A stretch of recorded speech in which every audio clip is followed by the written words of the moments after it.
and to also notice how much time you can put into taking a photo of someone's face.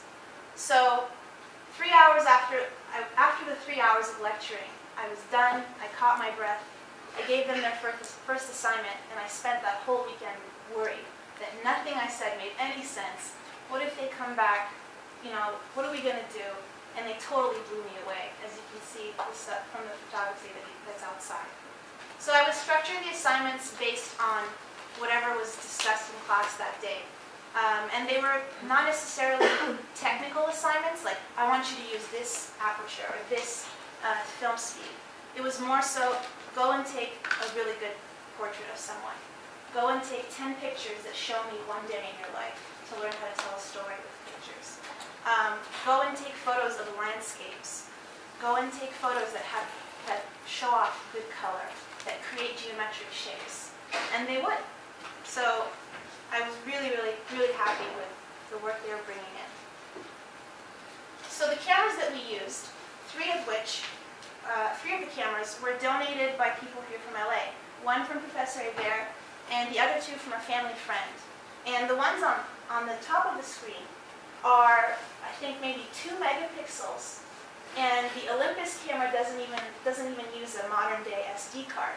So they're pretty old cameras, but believe it or not, some of the best photos out there were taken with those two, and not with the Sony Cybershot. Of course, the students were always fighting for the Sony Cybershot, but that was one of the things I tried to teach them, that it's not about the machine, it's about the artist. No matter how nice your camera is, if you can't take a good photo, your pictures are not going to look good. Whereas if you know what you're doing, you could use a pinhole camera and still take a beautiful photo. Luckily, as the class grew, more and more of the students got creative and found ways to get their hands on cameras. Whereas we had them sharing the 3 cameras that I had brought, the others would borrow from friends, from neighbors, and would be ready to share with one another. And at one point I loaned out my own camera as well.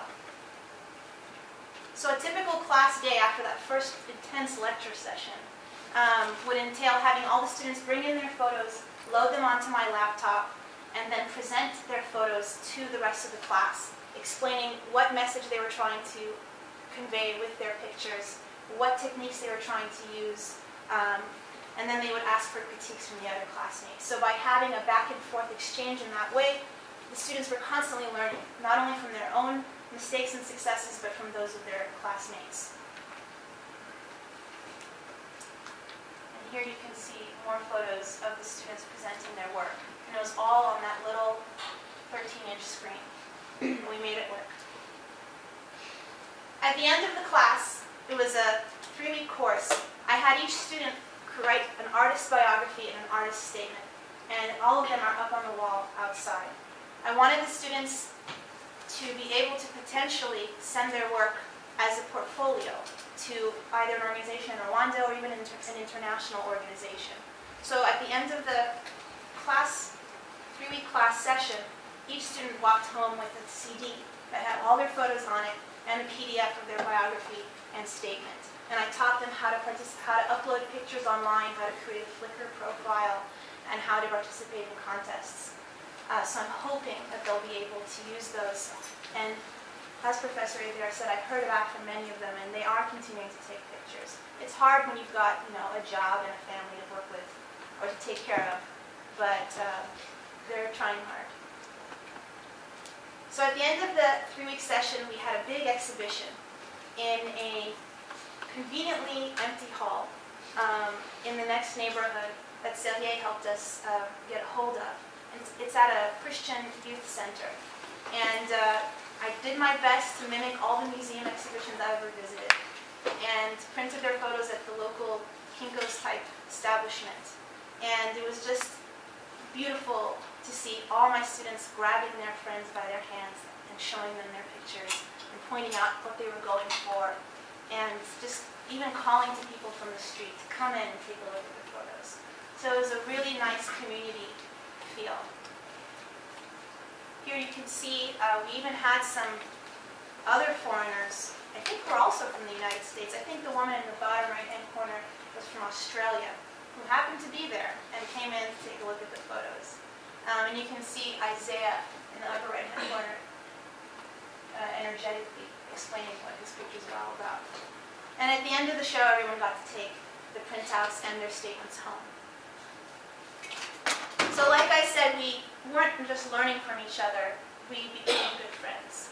And I do hope to one day see them again. But thankfully I've got these photos to look back on. But the classes themselves were not easy and not always exciting. But at the end of the day, I always felt like I had a good time because I knew that I was using my time in Rwanda well, rather than being like the people that we would see in the city center that were just hanging out in their hotel rooms, going to the local westernized supermarket, and sunbathing by the pool. So one thing I do, beyond the photography class that I want to talk about, is my experience with the Rwandan post-genocide moment. So for those of you who read the Oxy Weekly article, there's a brief mention in there. My family is Armenian, and so the Armenian genocide has been a big shadow over my identity. And we've never really talked about reconciliation or forgiveness, any of that. When I went to the Kigali Memorial Museum, which is dedicated to not only the Rwandan genocide, but global genocides, it was really hard. It was really heavy.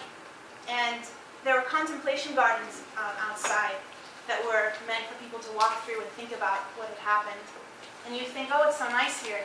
But to the right of them were mass graves, where 250,000 people are buried.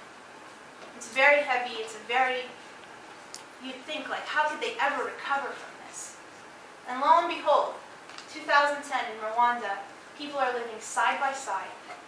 I asked some of my students who are orphaned in the genocide, you know, what's it like for you now? And they said, we're cool. I don't have hate for anybody. I've forgiven them. And there's none of that negativity. They're all just hoping for Rwanda's bright future. And I think that's why you see Rwanda as one of the fastest developing countries in Africa right now.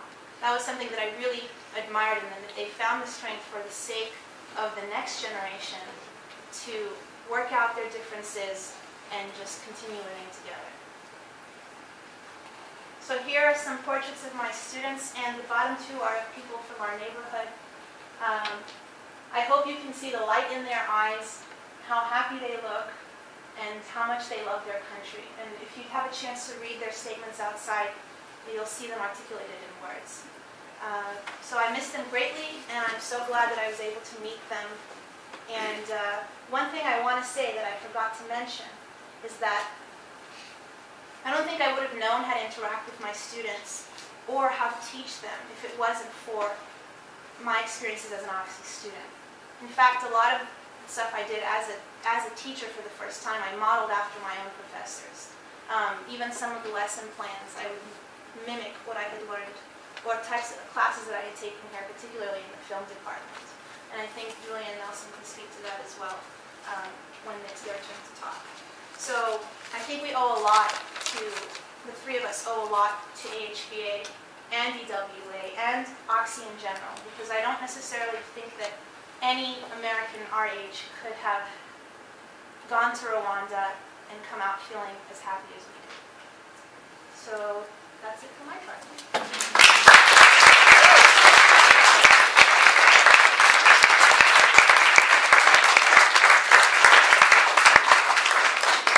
But I'm not done talking.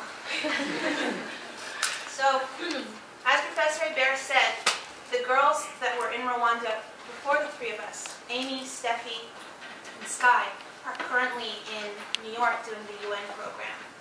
And that doesn't mean, though, that they're not going to be here in spirit. So thanks to the internet, we were able to get in touch. They sent me photos of their time in Rwanda, and I have a short script of what they have to say. So here goes. Pretend that right now my name is Amy McDonough, and I look like the girl on the right. Steffi and I were tasked with creating health education workshops. With Sergei's help, we determined that the most important topics to address were HIV/AIDS, alcohol and drugs, and nutrition. We used some workshop booklets that I had from my semester in South Africa, which we adapted for the HIV/AIDS workshop, but we started completely from scratch for the others, and mainly relied on the internet.